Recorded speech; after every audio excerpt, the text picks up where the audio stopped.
it doesn't even get to that point because it finds this extra bracket and it's cannot execute this line at all. So that is like the difference between an exception and a syntax error. Alright, now for our first case of how we raise or how we handle exceptions, let's look at the keyword raise. So for this example, what I will be doing is I'm going to take this variable x, alright, and I'm going to store a value 10. And what I'm going to do is I'm going to check for a condition. If x is greater than 5, then I'm going to raise this exception using the raise keyword like this. And in case this condition is met, if x is actually greater than 5, I want this particular message to play out in my exception. So let's see what happens when I execute this. As you can see, the exception is raised because x is indeed greater than 5, its value is 10, and the error message says as so, that x should not exceed 5, the value of x was 10. So this is an example of how we can raise an exception. And as you can see, when a condition was met, the program comes to a halt and an exception was raised. Now let's look at another type of handling exception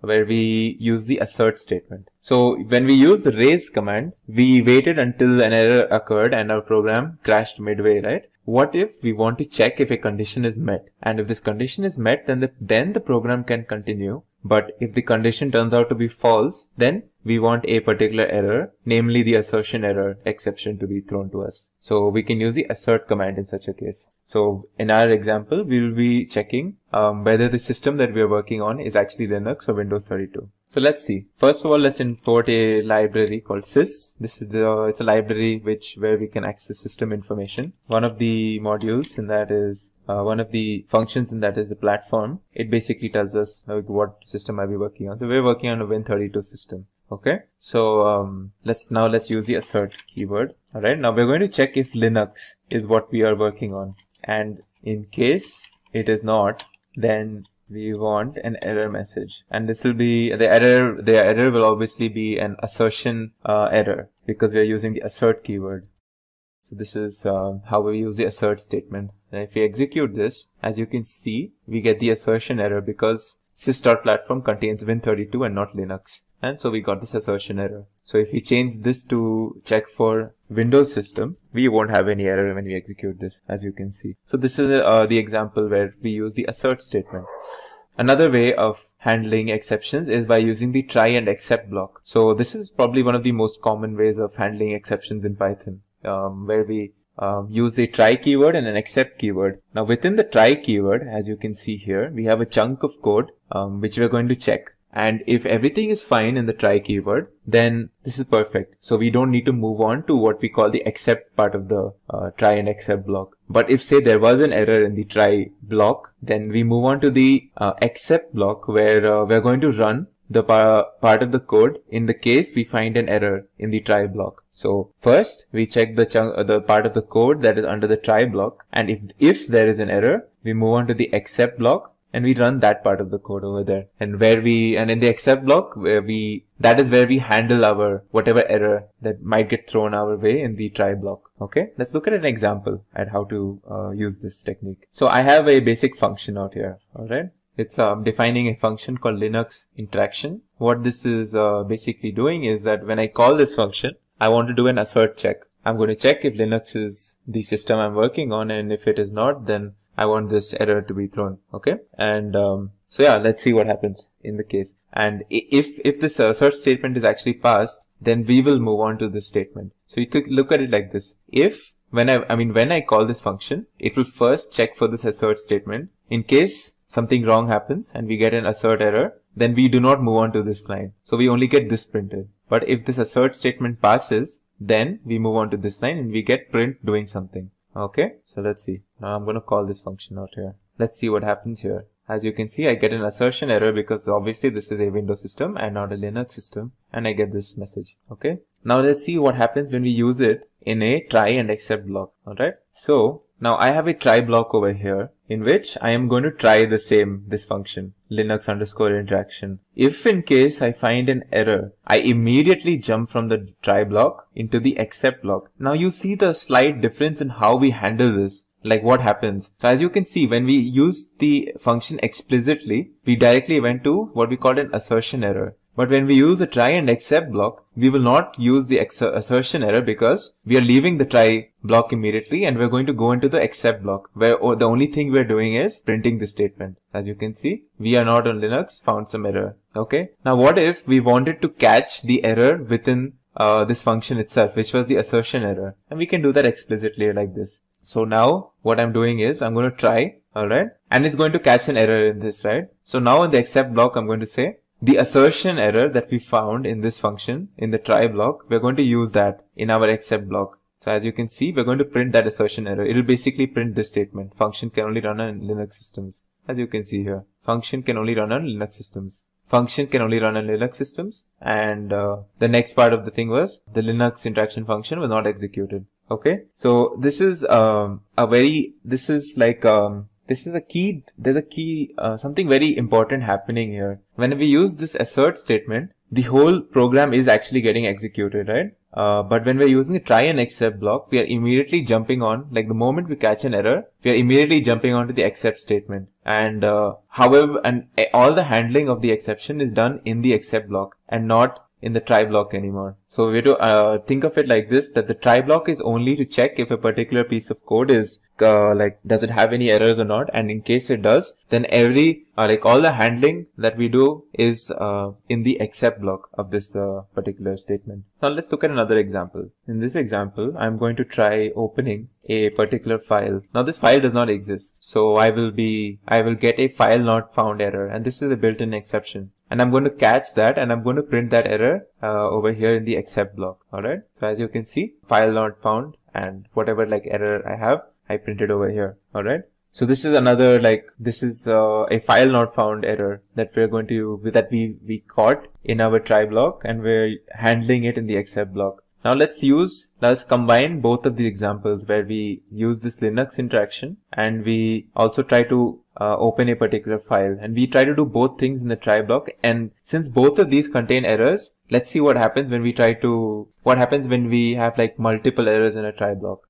So as you can see, in my try block, I'm not only doing this Linux interaction, I'm also trying to open a particular file that does not exist, obviously. So now you might think, will I get two exceptions? Well, let's see what happens when we try to execute this. So it's important to note that in our except, we have an except for catching a file not found error, and we also have an except for finding the assertion error that is part of this Linux interaction function. So since both of these are erroneous statements, they will throw exceptions. So now the question is, will we get both of these except blocks, or will we get both of these exceptions? Will we get only one of them? Will we get the first one? So let's see what happens. So as you can see, my error statement is very much like the assertion error that we had done as part of this Linux_interaction function. Function can only run on Linux systems. The Linux function was not executed. So as you can see, that is the one that has been caught, and for some reason the file not found error has not been caught. And this is because this is a very important feature of the try block. The moment we find the first error in our try block, we immediately leave and we do not execute any of the further statements, and we jump into the exceptions and we handle it using the except blocks. So the moment an error was found in this function, we did not execute this part of the statement and we directly jumped into the respective exception. That was the assertion error exception. So this is a key takeaway. So some of the other key takeaways when it comes to exceptions is a try clause is executed up until the point where the first exception is encountered. And in the except clause or the exception handler, we determine how the program responds to this exception. We can have multiple exceptions and we can differentiate how the program responds to each of these. And it's also very important to not use except clause on its own. It's very important not to use a bare except clause. Now finally, before we conclude this topic of exceptions, let's look at the else and the finally clause. So the else clause is used when we want to execute a particular piece of code in the case where we have no exceptions or no errors found. So let's look at this. Just like we had the Linux interaction function, I'm going to define a win underscore interaction. And this is going to check whether our system is Windows or not. In case it is not, then we get this error message. Alright. And in case it is a Windows, system, we print this in the case of when we call this function. So let's again use our try and except statement. Only in this case, we will be using an extra else clause. So we first try this function. In case there's an error, we catch it as an assertion error and we print that error. But if there is no exception, then we move on to the else statement and we print this. So as you can see, we have actually moved on to the else statement and we print this line executing the else clause. And that is because we have found no exceptions over here. So again, it's key to remember that the else clause is used whenever we want to execute a particular statement in the case where we do not find any exceptions in the try block. The finally clause is used when we want to execute something regardless of whether we have an error or an exception or not. So no matter if an exception happens, is raised, or if it's not raised, we want this finally block to always get executed. And let's look at let's look at an example of it being used. So I have this block where I'm doing a lot of things. The first thing that I'm doing is I'm going to check for this Linux interaction function, which is going to check, of course, whether it's a Linux system or not. This is I'm doing the try block. Now, if I catch an error, that I want to handle it by simply printing the error over here. And in the event that there is no error, then I will move on to the else statement and I will try this particular block of my statement, which is again that where I'm trying to read a particular file that does not exist. And it's very important that you note that within the else block, I have another try and except block, and this is perfectly legal and it's perfectly valid in our program. We can do this. So think of it like this. I'm first trying this. If I have an error, then I do this and I don't execute this. But if I don't have an error, then I execute this whole statement, which contains its own try and except block. Alright. But regardless of whether I get an error here or not, I will always execute this portion of my statement or under the finally clause. So let's execute this. As you can see, of course, the error is raised in this try block. So we move on to the exception, and that is what is printed over here. And after the exception is done, we move on to the finally. We of course skip this else block because the exception was actually raised. So after that is done, we move on to the finally block where we print this particular statement. Well, that was it for an introduction into exceptions in Python. I hope you learned something from this. And of course, this is just the beginning. Exceptions are something that you would probably encounter a lot, especially when you're beginning. And it's something that you will learn to extensively work with. And that will also help you improve in your programming. In this video, we will be covering the topic of iterators. Now, an iterator in Python is an object that contains a countable number of values, or it's a larger object that contains a countable number of sub-objects. An iterator is an object that can be iterated upon, and what that means is we can traverse from each value and we can manipulate or perform certain functions or operations and tasks using each of the sub-objects or values within this larger collection called iterator. Now, when we're looking at it technically, an iterator is an object which implements the iterator protocol in Python, which consists of the methods iter and the method next. So to begin with, let's look at a simple iterator. We're going to see the example of a list where we're going to traverse through the objects of a list using the for loop. So we have objects 1, 2, 3, 4, and I'm going to print each of these values one by one, as you can see here. Similarly, we can also do the same thing for another iterable known as the string, where we can go character by character, again using the for loop, as you can see here. Another example of an iterable in Python is the dictionary. So let's say I have a dictionary where I have two key value pairs. Key X, which contains the value 1, and key Y, which corresponds to the value 2. Now, when I'm going to do a for loop through this, by default, I will be traversing through the keys X and Y, as you can see over here. And of course, the other types of iterables in Python are like sets and tuples as well. Alright. Now let's look at what this iterating protocol is in Python. So first of all, we take an iterable. It's an object that contains, it's a collection of objects that contain sub-objects. And when we use the iter function, it creates an iterator out of it. So we can, one by one, we can traverse through each of the objects and we can manipulate each of the objects that is contained in this. And anytime we want to move to the next object, we use the next function. And when we have finally completed all of we've manipulated or traversed through each of the sub-objects, we encounter the stop iteration exception, which tells us, okay, there are no more objects to be manipulated or iterated upon. So as an example, I will create a list where I will store the values, some simple values, integers 1, 2, 3, 4, 1, 3, 4, 5. Okay. I'm going to create an iterator out of this where I will use the iter function and I'm going to say this is, let's say this is called my iter. Okay, and I'm going to use iter function as I had mentioned, and I'm going to pass my list in this. Now if you see what is my iter, it should be a list iterator at a particular memory location. Now let's use the next function to keep going through whatever is there in this. So of course the first object should be 1, as you can see. Now when I look at the next, it should be 3, then I should get 4, and now I should get 5 as I use the next successively. Now since I've reached the last of my objects in this collection, now the next time I use this next function, I should get a stop iteration exception that is raised, as you can see here. So this is the basic iteration protocol in Python.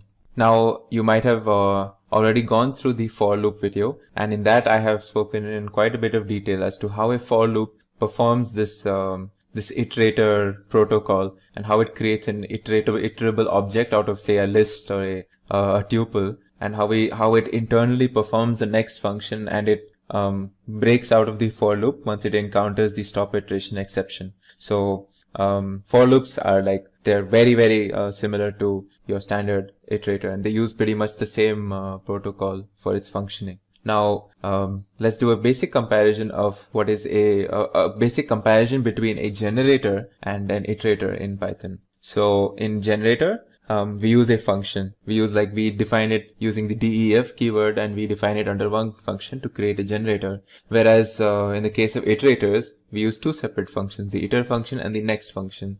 The generator makes use of the yield keyword, whereas the Python iterator does not.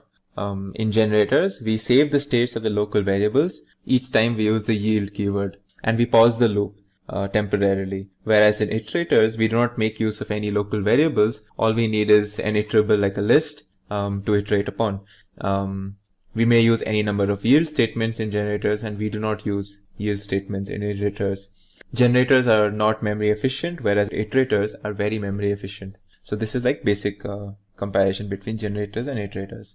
In this video, we will be covering the topic of modules in Python. Now, a module in Python, to put it simply, is basically a Python file that has functions and classes written into it and is saved with the .py extension to specify that it is indeed a Python file. A Python program can use one or more modules, and modules can have one or more functions. They basically help us organize our code, and instead of having one long Python file, we can have several files or several modules. Now, modular programming is the process of breaking a large event or task into smaller and more manageable subtasks, and we call these subtasks basically modules. Now, individual modules can be grouped together like building blocks to create a larger application. There are several advantages to modularizing code in a large application, and we will be going through them right now. So first of all, there is simplicity because instead of focusing on a big problem or big task, we can break down the problem into smaller portions or modules. Now, maintainability of code is much better through modules because they are designed to create these sort of boundaries or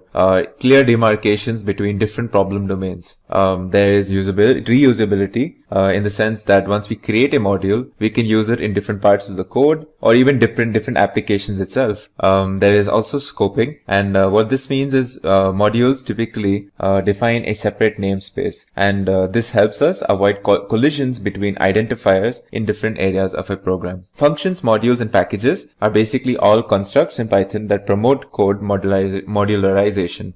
You might have already come across or gotten an intro into functions. In this video, we will be going through modules. And in another video, we will also cover the topic of packages. To import a module, we use the import keyword. And in this example, what I'm going to show you is a simple function or a simple operation of importing the OS module. This is short for operating system. And as the name suggests, we can perform system tasks through the functions and methods that are part of this OS module. So simply executing the statement will import this module onto our program for us to use. Now, if we wanted to see all the functions functions that are present in a module, what we have to do is use the dir function. So if we print the dir os function, it will print us basically a directory of all the functions that are present in the os module, as you can see here. All of these are basically names to different functions that are part of the os module. Finally, moving on, another function commonly used with modules is the getCwd function. And what this does is it will give us the current working directory that we are working upon right now. So if I execute this, it will tell me what is the directory that I am currently working upon right now. As you can see, C notebook dir/temp. If we wanted to see all the files in a particular directory, what we can do is use the listdir function followed by giving a path. By default, if we do not enter a path inside the parenthesis, it will basically give us all the files in the current working directory, which in our case is temp. So if I were to execute this, it basically gives me a list of all the files that are presently there in the directory that I am currently working upon. Now, a basic step is creating a Python module. The simplest way to create a Python module is basically creating a Python script with whatever functions and tasks that we want and methods that we want inside whatever module, and saving it with a .py extension.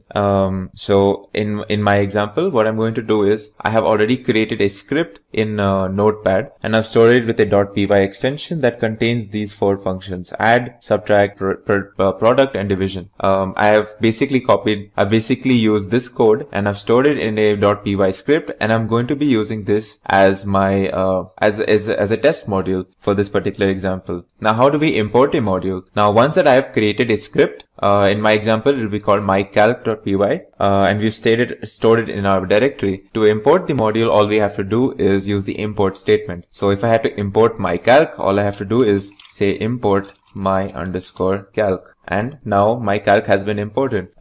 So we can use the import statement, or if we want to import something particular from my calc, we can do from my calc import. Now we can, whatever, like for example, if we wanted the add function, we can basically just say only add, or if we wanted add and subtract, we can say add and subtract, for example. So this is basically by using from, we can say that we want something from something, but only parts of it. We don't want everything. We can also use from mycalc import, and we can say asterisk to basically say import everything that exists in mycalc right now. So this is another way of importing something from a module. Now, to access contents in a module, we have to use the dot operator, and I will show you how right now. So what I'm going to do is, in my example, I'm going to import mycalc as calc. So now since this is the original folder or the original module, but I'm going to give it a shorthand name so that I can easily use it in my code, and I don't have to type out my_calc every time. So now I'm going to import this as calc. So anytime I have to refer to a particular method or function inside this script or this module, I will just use this placeholder, this variable name. So now I have 2 variables, a and b, and I'm storing 20 and 30 in them. So my first what I'm going to do is basically 4 operations. I'm going to print the addition of a and b, and then the subtraction, multiplication, and the division of these 2 numbers. And each time to do this operation, I am going to use the add function that is present in the mycalc module. So to do that, I have already imported mycalc as calc. All I'm going to do now is invoke these functions using the dot operator that we are already familiar with. So I'm going to say calc.add, and then I'm going to pass these 2 arguments or these 2 variables to say that I want to add these 2. And similarly, I'm going to do it for subtraction, multiplication, and division.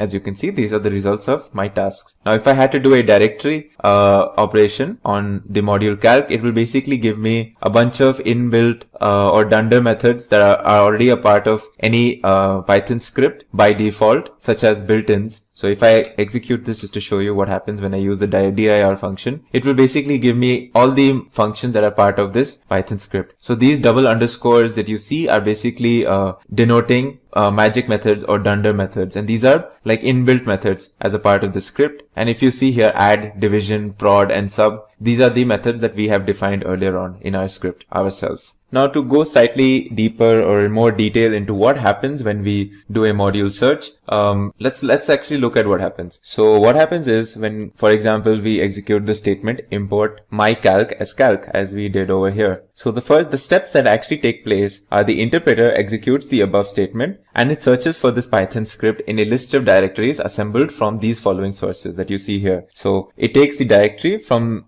which the input script was run, or the current directory. if the interpreter is being run interactively, which is the case right now. Secondly, it will list all the directories contained in the Python path environment that you set up, that you can set up or you can change later on as well. And this format for Python path is OS dependent, of course, but it should mimic the path environment variable that we see in Windows systems. And then the other source or the other directories is basically an installation dependent list of categories configured at the time Python is installed. Now the resulting search path that is accessible in the Python variable system.path, this is basically obtained from a module named sys. So if I imported this sys and I did sys.path, now these are all the directories that we are going to look for when we want to search for any particular module. So if I'm doing import mycalc or import OS, it's not only going to look at the current directory that I am working on, it's also going to look at all of these directories that have been set up as you could say directories or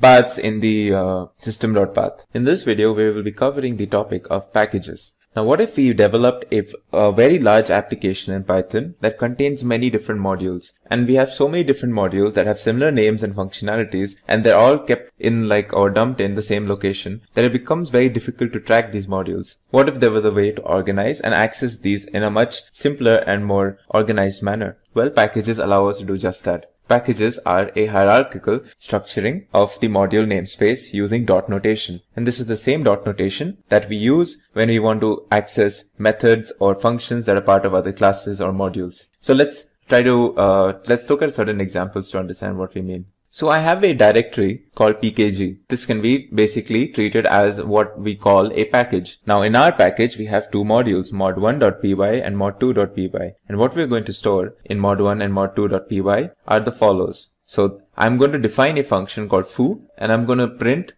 this particular statement, mod1, and then I'm going to basically say foo. And then I'm going to say in class foo, I'm going to have an empty pass command. Similarly, I'm going to define a function called bar in mod2.py where I'm going to print this statement. So basically mod1.py has a simple function where I'm going to print this statement, and mod2.py has a simple function that I'm going to print this statement. And I'm going to store them in mod1 and mod2.py respectively. And these two modules I'm going to store in the directory pkg in my local folder. Now I've already done this, so we can already get to working with this. Now if I wanted to access these particular modules from the pkg folder, I can simply use the import command and use the dot notation. So I can say pkg.mod1. So this will import the mod1 module from pkg folder. Similarly, I can do the same thing for the mod2 module from the pkg folder in the same line. So now that it's been imported, just simply execute this, and this imports whatever we needed.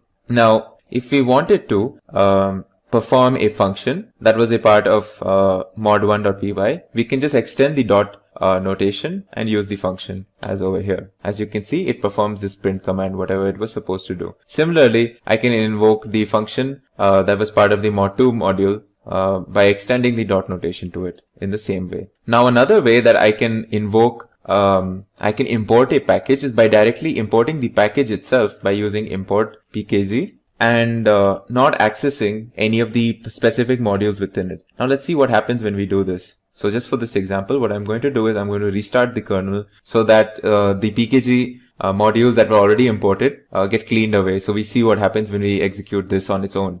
Now if you see, I have imported this. Now let's see if I can access my mod1 and mod2. Now if you see here, it's throwing me an error. And this is because simply using the import command on a particular package only imports, you could say, the package namespace, but it does not actually import any of the modules and files that were part of this package. So if I wanted mod1 from this package, I would have to actually say import pkg.mod1 directly. And I cannot simply say import pkg, and Python will not import everything that is part of a package on its own. I have to specify it myself specifically. Now I'm going to create, and I'm going to show you another type of importing from a package using the star operator. So I have this package pkg once again. Now I'm going to store 4 different modules within this package: mod111.py, mod222.py, and I've already done this, so you don't need to bother about seeing me doing it right now, because I've already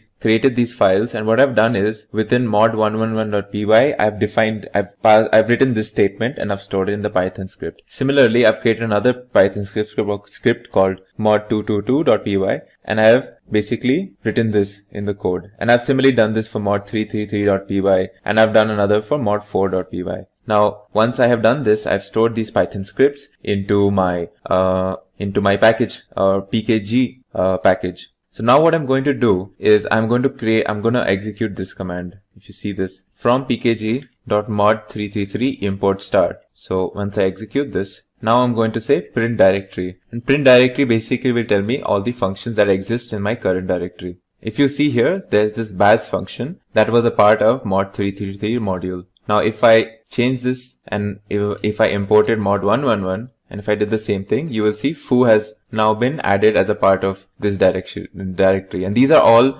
functions that were part of these different modules where I'm importing from. And that is what the star function does. What the star function will do is it will basically tell Python, okay, so the statement is saying from pkg.mod111. So it's saying that, okay, look into this directory or this package and find this module. And in this module, import everything that exists inside it up until this point. So this is another way of basically importing files or functions from a particular package and a particular specific module within that package. So yeah, this was a very brief video on packages in Python. The conclusion being that packages are basically an organized way of storing many different modules that we might have created in a very large application. And these modules can be accessed using the familiar dot notation that we have used in other examples, such as methods when we were working with classes and objects. In this video, we will be taking an introduction into the concept of generators. So Python provides a generator, which is like a function where we can create our own iterator. In a generator function, we use the yield statement instead of the return statement that we use for standard functions. So let's look at a simple generator first of all. So out here, I have defined a generator called myGenerator, where I'm doing there are three functions or three tasks that I'm doing. First one is when I'm printing the first item and I'm yielding a value 10. Then I'm printing second item yielding 20. Then I'm printing last item yielding 30. So let's see how do we use this. Now, since we know myGenerator is the function, it uses the yield keyword. Every time we use the next keyword, we will keep getting what is next in this function. So let's store the generator in mygen. So now we have stored the iterator in this function variable called gen or gen. Now let's see, when we do next and we use gen, what happens? So the first task is performed, or the first iteration is performed, where we get this, the first yield command is done. Alright, let's see what happens when we do next again. Next gen. Now, as you can see, we get second item and we get 20. Let's do it for the next. Let's do it once more, since there is one more task. There's one more iterable inside. You can see this. Now, a valid question is, what will happen if we do next gen again, since there is nothing after this? Well, let's see what happens. We should get an error. As you can see, stop iteration error. This is another built-in exception that happens when we have reached the last object of an iterable. So we get a stop iteration error. So now a key difference between a generator and a function is that when we execute a function, the moment we hit the return statement in a function, or when we execute a function, like whatever variables that were stored inside are lost and they're destroyed unless they were defined as global. And the function is completely done executing and we leave the function completely. Whereas when it comes to a generator, when we hit the yield function, we don't actually completely leave this function. So the first time the yield is found, we get 10, but the generator remembers its position inside this function. So the next time we use the next, we actually move on to the next iterable, and then we move on to the next iterable. So you can think of a generator as it sort of has memory, if that makes sense. It's a way to create iterables in Python. or create iterators in Python. So to understand what the difference between the yield command and the return command does, let's take the same function. Alright. And let's put a return over here after this particular, the second yield. Okay. Let's do the same thing. We say gen is equal to my generator, and let's start doing next gen and seeing what's there. So the first yield will be standard, first item 10. The next one is going to say second item and then 20. But now if you notice, there was a return I put over here. So technically when I did the second next, it's not only yielded 20, but it's also executed this return function or this return statement. So let's see what happens if I do next again. As you see, I have gotten the stop iteration seemingly earlier than I did before. And that's because I have used the return function and return statement. And what that's done is that we've completely left this function, so as to speak, and there is nothing next, so as to speak. So we get the stop iteration, and that's the difference between yield and return. Now in the next example, I'm going to show you how we use a generator function in place of the for loop, or for a for loop. So let's take this, what I have over here, and I have defined a function called getSequence up to x, and what this will do is basically it will keep printing the printing numbers up until whatever we have entered in place of x over here. So if I said, say, sequence is equal to, let's copy this, all right, and say I want sequentially, I want every number up until 10. Well, not including 10, of course, because Python starts with 0, right? So let's do this, and now let's see. So the first number will yield 0, and now if I did this again, it should give me 1, 2, and I can keep going until I will stop at the value 9, as you can see here. So 8, 9. Now I should get the stop iteration error, because that we have reached the end of our iteration. So this is a way of using generator functions for loops. So another neat example where we're going to use a generator is in the case of Fibonacci numbers. So let's use it. Let's see how we can generate a Fibonacci series using generator. So I've defined a Fibonacci function called Fibonacci where I'm passing max. So max is basically the max value that I want, like up until where I want the sequence, right? So this is basically the code which will return me the subsequent values of my Fibonacci sequence. So let's pass this to fib and say I want all the Fibonacci numbers until 10. So I will pass 10 over here. Let's see what happens when we do next fib. Well, it should start with 0. Then when we do this again, we get 1. Then we do 0 plus 1. It should be 1. Next number should be 1 plus 1, which is 2. Then we should have 2 plus 1, 3.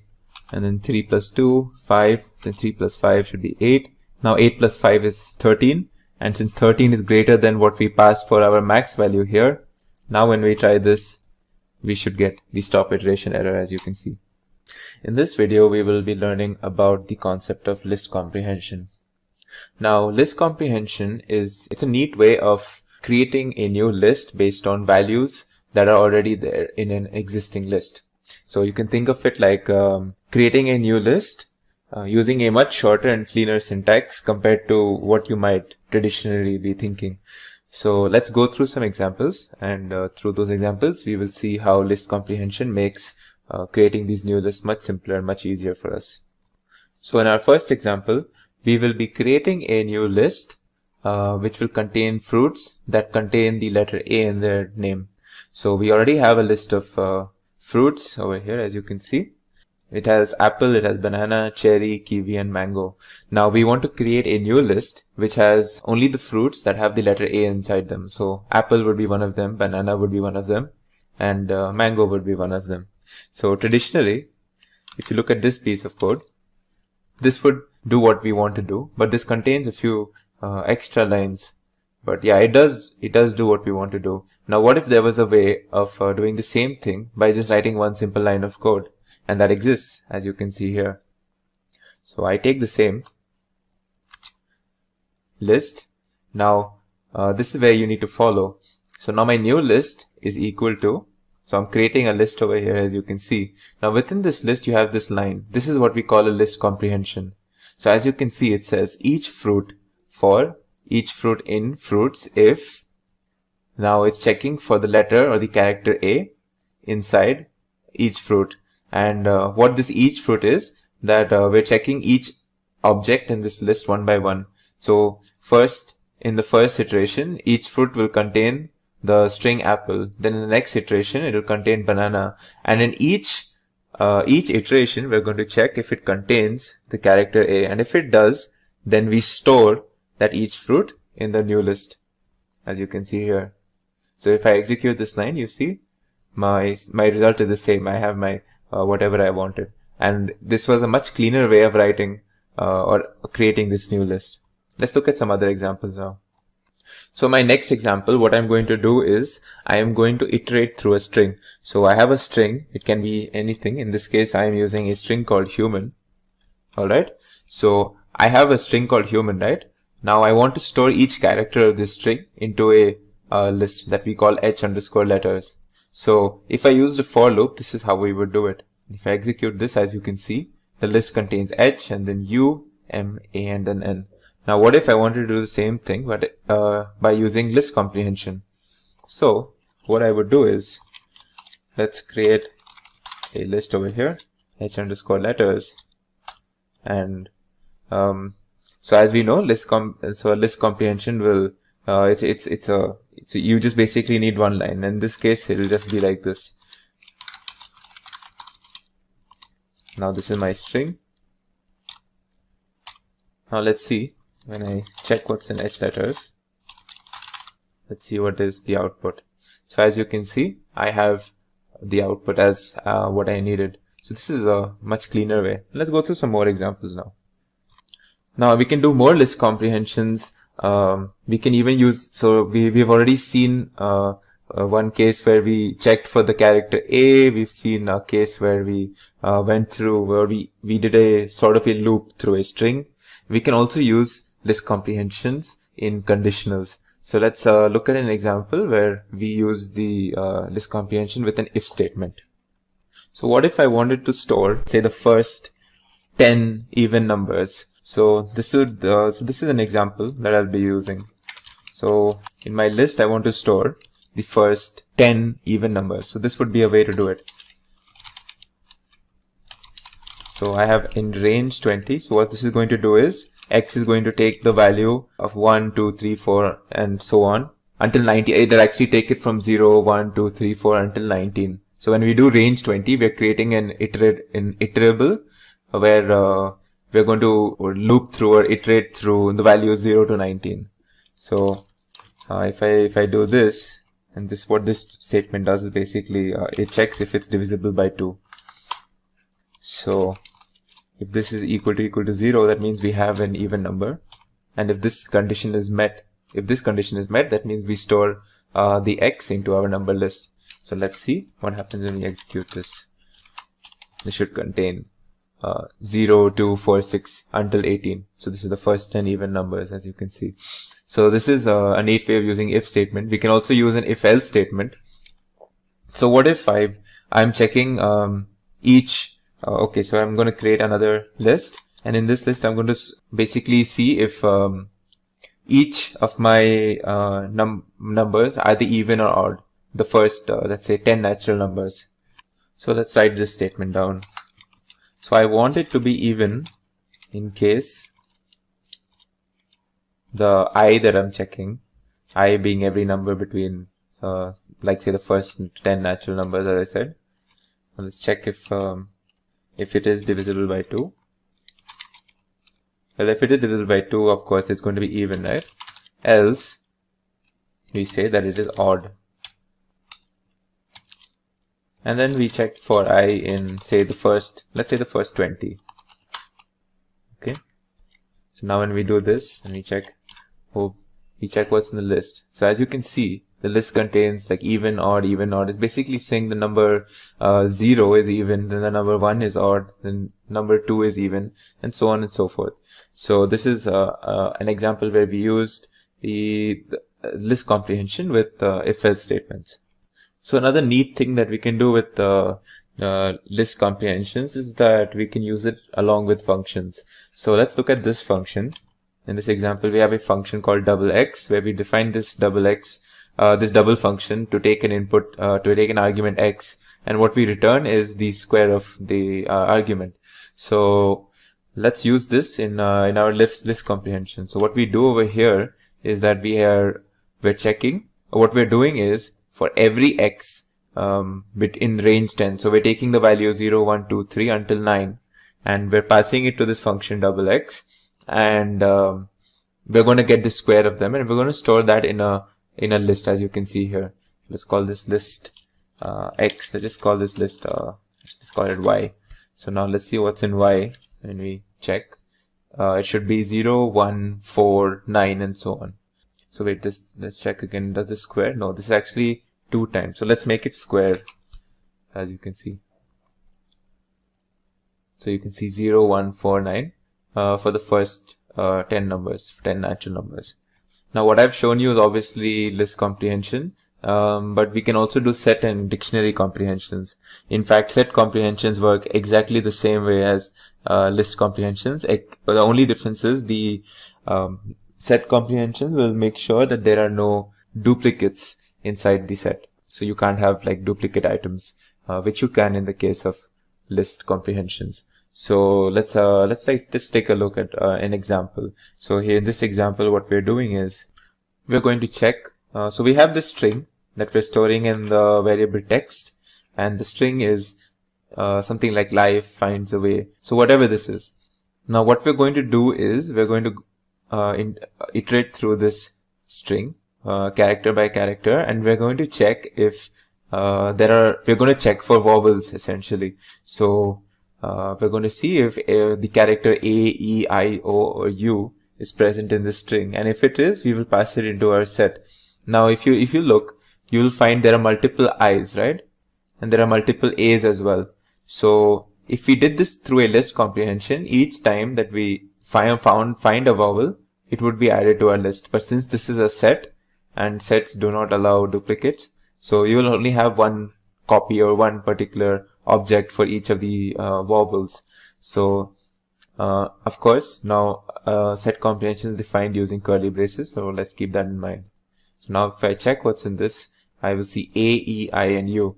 Even though there are multiple A's or multiple E's or I's and U's, since this is a set, we don't have duplicate copies of any of these. So this was just a small example for showing you set comprehensions. Similarly, we can do the same thing, this comprehension for dictionaries, and we call it dictionary comprehensions. The only thing that we have to worry about when it comes to dictionary comprehensions is that we have to define a key when it comes to this. So let's look at an example. In this, what we're doing is, again, dictionary comprehensions are also defined using curly braces, just like sets, except in this case, we will define a key, and that separates it from a set comprehension. So in this case, what we're doing is that I'm checking, I'm going through a list of numbers from 0 to 9, right? This is what the range 10 function does. And what I'm going to do is, I'm going to create a key, which is going to be like 0, 1, 2, 3. And the value of each key would be its square, as you can see here. I'm doing I times I, or just to make it a little more clearer, as you can see, I'm doing I square over here for every value from 0 to 9. So what I should get is like a dictionary where the first key is 0 and the value of that key should be 0 as well, because 0 square is 0. Then for 1 it will be 1, and then for 2, 4, and then 3, 9, 4, 16. So let's see what happens. As you can see here, this is the result that I wanted. So just to summarize, let's go through some key points to remember when it comes to list comprehensions. So it's obviously an elegant way to define and create lists based on existing lists. It's more compact and faster than normal functions and loops. But we should also keep in mind that we shouldn't write like very complicated list comprehensions, because the idea of a list comprehension is to be user friendly.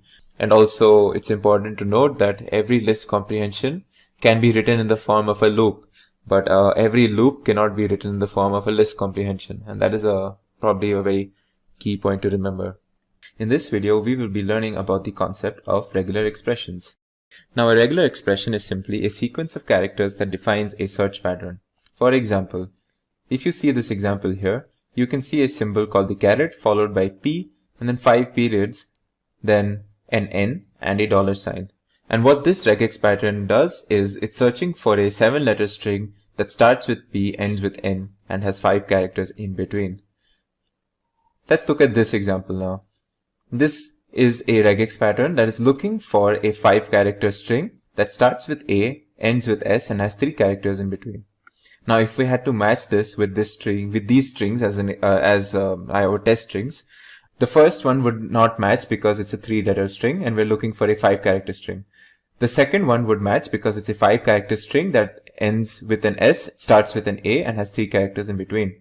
This will not match because what our pattern would do is it would find the first S and it would find that the string itself starts with an A, and it would say, okay, there are only 2 characters between this first S and this A, and it would assume that this is actually just a 4-character string. To actually identify 2 consecutive S's, we would have to do something special, and what we would have to do is what we will see later on. So again, this is the same example. Since this is case insensitive, capital A is perfectly fine when we're searching for this, and it will also match. This is obviously 2 words, and it's not a 5-character string, so this will not be a match. Now, the regex pattern or the regular expression module in Python can be imported using this statement, import re. Now, once we've done this, we can actually use our regular expression tools and methods to do pattern recognition, character recognitions, and to identify different sequence of characters in our strings. Let's try to understand a bit more in depth about regular expressions now. So what you're seeing here is one variable called pattern, which stores something that looks like a regex, and another variable that stores our test string called abis. Now what we're going to do is we're going to use the match method of this module re, and we're going to check whether this pattern or whatever we are trying to search using this regex is in fact, does it match with our test string. And what we're trying to look for is, if you see here, very similar to what I just showed you, a 5-character string that starts with A and ends with S. So if you see our test string, it indeed is a match, and when we use this this command, we should get a perfect match. So we should basically it should say that search is successful if I execute this, and this is what it does. Now if I change the test string to this now, you will see that now this is no longer what we are looking for, a 5-character string with A and starting with A and ending with S, and you will see that the search will be unsuccessful, as you can see here. Now let's try to understand what exactly do we mean by when we use these special symbols, like for example this caret or this $ symbol. These are, by the way, known as meta characters, and now we're going to look into all the or most of the different meta characters that are used in regex. So to put it simply, meta characters are simply characters that are interpreted in a special way by the regex search engine. Now here's a list of meta characters. Let's go through them one by one. Now the square brackets. Square brackets simply specifies the set of characters that we wish to match. So we want to match some combination of A, B, and C. It can be 1A, 2A's, 3B's, 4C's. We are not looking at a specific pattern. We just want to know if A, B, and C exists in any form in our string. So if we used it on A, the string A simply, we would find one match because the letter A is found here. AC would match twice because we have A and C present here. In this string, Hey Jude, we will have no matches because A, B, and C, none of them are found here. And in this weird string, we will have actually 1, 2, 3, 4, and 5 matches. So we would have 5 matches for this this bigger string because we have 5 instances of A, B, or C. Now let's use re.match to to actually search for this and to see if we have our particular whatever patterns that we're looking for. Now in this input string, this is just some example string. I'm going to test this. I'm going to match whether my pattern that any of A, B, and C, is it actually found in this. So let's see what happens when I use re.match for this. So the format, the syntax is simply the regex pattern and then comma, whatever test string that we have. So let's see what object gets created when we try to do this. As you can see, it's none. Even though you might be wondering, like, I can see an A over here, I can see a C over here. re.match actually gives us the result none. Now, if I try to do it on this test string, which is slightly different, instead of the film Titanic was released in 1998, what I'm saying here is all film Titanic was released in 1998. Now let's see if the R-match works or not. As you can see, it actually does return. When I execute this, it returns us an object called re.match object with a span 01. The span 01 is basically telling us that we have found a match between the 0th and the first character, which is basically this character A, which is what it has found. And it's saying that the match is indeed the character A from amongst these options. So what this is basically telling us, and what this means actually, is that the re.match method will only find matches if they occur at the start of the string being searched. Once there is a space in our bigger string, it will not search for whatever comes after it. So what happened in the first instance was, it was actually only searching for matches in this particular word in my larger string. And since it found no match, it basically gave us the result none, which was not the case in the second example because it found a match immediately in the first letter A. Now, if we want to actually check the whole thing, what we would be using is the re.search. As you can see here, the re.search method will actually check the whole string, and it will return us the first instance where it finds a match. Now let's see, this is the test string now, and we're searching again for we're searching for A, B, and C, any of these in our test string, but we're going to use re.search and not match. So now if you see, it returns us, when I execute this, it returns us a match object again, but this time it's saying the span of 9 and 10. Now the span of 9 and 10 actually exists over here. This is the 9th character and A itself is the 10th character over here. So what this basically is telling us, that the 10th character is where we found a match, which was the letter A, which was the first instance of either A or B or C in this whole string. And this is basically how re.search works. It will not only search the beginning of the string, but it will search the whole string and return us the first instance of wherever we find. Now what if we wanted to find out all the instances wherever A, B, and C were found and not just the first instance? Well, in that case, we would be using the method findAll over here. So when we use findAll, it will actually return us each and every case where it found A, B, or C. And you might not, it won't tell you the exact position, but it will tell you like, so if I execute this, you can see it gives us a list with A, C, A, and A. And what this basically means is it was looking for the characters A or B or C, and it found A first, and hence this for the first item in the list. And then it found a C, and then it found two A's successively. So this is actually how findAll works, where it will actually find all of the instances of our regex pattern. Now that you've seen how the square brackets work and how the re.search and re.match and re.findAll methods work, now we're going to go through all the other meta characters that we saw above. So the period. Now a period matches any single character except the new line. New line is basically /n or a break. Now if you look at this picture, what it's going to do is this expression basically saying that do we have two characters, like sets of two characters in our string. So this is a single character string, and obviously a single character string is not a double character string. And this expression, this double dot, is basically asking us, do we have two characters present in our string? So if I had to match it with this A, it will obviously be a no match because A is one character. If we checked it with AC, it is a match because A and C are two characters. A, C, and D will also give us only one match because it will find A, C, and then it will leave D as a single character. But when we check A, C, D, and E, or this string in particular, it will find two matches because it will consider A and C as one of the matches and D and E as one of the matches. So below is basically what we're doing. Basically the same thing. We're just using re.search for each of these different examples. So if you see, when I use find all on ACDE, and when I'm searching for a 2-character match, you will see that it will return me A, C, and DE, as you can see here. And similarly, for something like this, it will return me again whatever like 2-character patterns it finds successively. So the next symbol, the next meta character, is the caret symbol that you've seen earlier. And the caret symbol is basically used to check if a string starts with a certain character. So if you look at this picture, we have two expressions that we're going to check over here. One is checking if A is the beginning of a string, and the other one will check if A is the beginning of the string, but is it followed by B or not. So when we check this, what you can see is the first string will be a match because it's only the character A, and it will match here as well because this string starts with A, but it will not match here because this string starts with B. Now if I look at this particular expression, you can see that